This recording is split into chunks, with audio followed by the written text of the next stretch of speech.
నమస్తే beautiful people, అందరూ బాగున్నారా? Welcome back to our channel శ్వాస పార్ట్ 5. ఈ కథ పూర్తిగా కల్పితాం. ఇక స్టోరీలోకి వెళ్దామా? సీత, ఇక్కడికి ఎందుకు వచ్చావు? రామ్, మరి నువ్వు కాల్ ఎందుకు లిఫ్ట్ చేయట్లేదు? సీత, అయ్యో నేను క్లాసులో ఉన్నాను.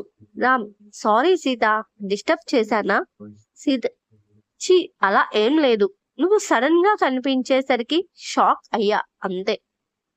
రామ్, సరే కానీ ఇవి చూడు అంటూ టికెట్ చూపిస్తాడు. ప్రభాస్ మూవీ రిలీజ్ అయింది, థియేటర్లో మొత్తం రచ్చ చేస్తుంది, వెళ్దాం పదా? సీత, ఏంటి మూవీకా?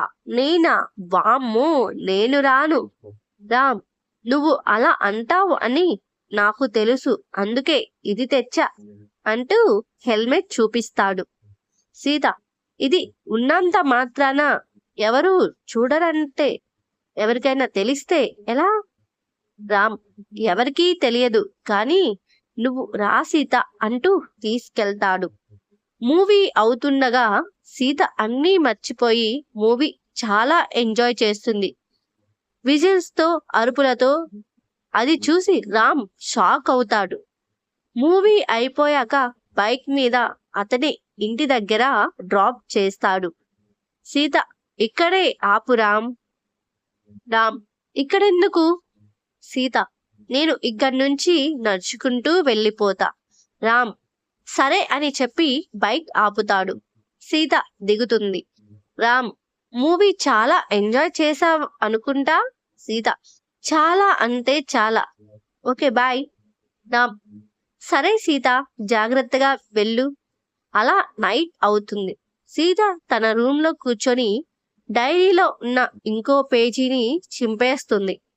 వీడికి నేను రాసుకున్నవి ఎలా తెలుస్తున్నాయి అబ్బా అని ఆలోచిస్తుంది. సడన్ గా విండో నుంచి గాలి వస్తుంది. ఆ గాలికి బుక్ పేజెస్ అన్ని టర్న్ అవుతాయి. లాస్ట్ పేజ్ లో చూస్తే, సీత, ఈ ప్రపంచంలో ఎవరి లైఫ్ వారిదే. లైఫ్ లో జరిగేవి జరగనివి అన్ని మన చేతిలోనే ఉంటాయి.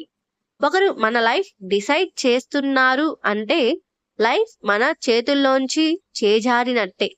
ఒకరు నిన్ను అనడానికి తప్పు ఏం చెయ్యట్లేదు, నువ్వు నీ లైఫ్ ఎంజాయ్ చేస్తున్నావు. ఒకరికి నచ్చకపోతే వాళ్ళ ఆలోచనల్లో ప్రాబ్లం తప్ప నువ్వు తప్పు చేస్తున్నట్టు ఎలా అవుతుంది? మనం మనసు పెట్టి అనుకోవాలి కానీ ఏదైనా జరుగుతుంది అని రాసి ఉంటుంది. అది చదివి ఆలోచిస్తూ అలానే పడుకుంటుంది బుక్ మీద. నెక్స్ట్ డే రామ్ ని కలవటానికి వెళ్తుంది. రామ్ ని చూస్తే కొందరికి జోక్స్ చెప్తూ నవ్విస్తూ ఉంటాడు. రామ్ సీతని చూస్తాడు.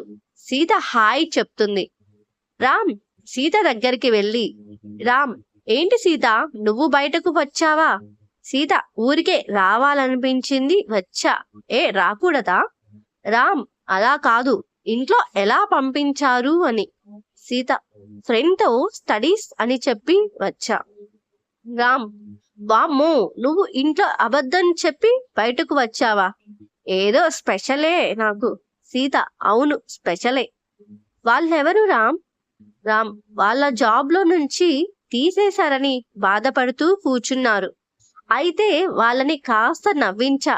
సీత, నలుగురిని నవ్వించడమే నీ మెయిన్ పని అనుకుంటా. రామ్, మనం నవ్వడంలో ఏముంటుంది సీత, నలుగురిని నవ్వించడంలో ఉంటుంది అసలు సంతోషం. సీత, నీకు ఓ విషయం చెప్పాలి రామ్. రామ్, చెప్పు సీత. సీత, ఒకప్పుడు నా లైఫ్ లో నేను చెప్పుకోవడానికి ఏముండవు కావచ్చు అని భయపడుతూ ఉండేదాన్ని. కానీ లైఫ్ లో ఎవ్రీ మూమెంట్ ని ఎంజాయ్ చేయడం నువ్వు వచ్చాక నేర్చుకున్నా. నిజం చెప్పాలా రామ్, నువ్వు నా లైఫ్ లోకి వచ్చిన దగ్గర నుంచి నన్ను నేను కొత్తగా చూసుకుంటున్నా.